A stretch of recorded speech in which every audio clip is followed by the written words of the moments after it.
Rideau de fer baissé, des retraits au guichet automatique limités à 60 € par jour jusqu'au 6 juillet.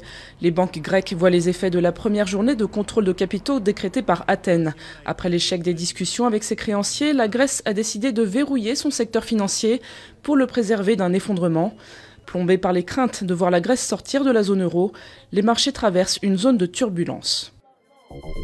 L'interrogatoire de Yassine Sali se poursuit au siège de la section antiterroriste en banlieue parisienne. Il a avoué avoir tué l'homme dont la tête décapitée a été utilisée pour signer l'attentat en Isère.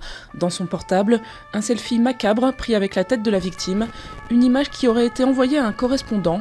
Selon les enquêteurs, il pourrait s'agir d'un djihadiste français présent dans les zones de combat irako-syriennes.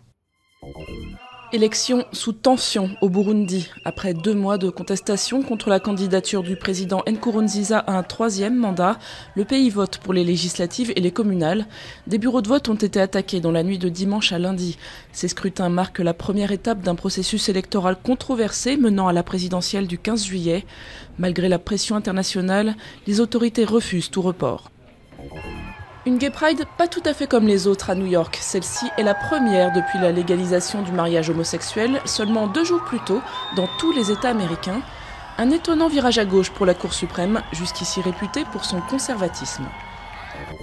Cela faisait près d'1 mois qu'il rongeait son frein au Japon à cause de la météo, mais ça y est, Solar Impulse est reparti pour son tour du monde.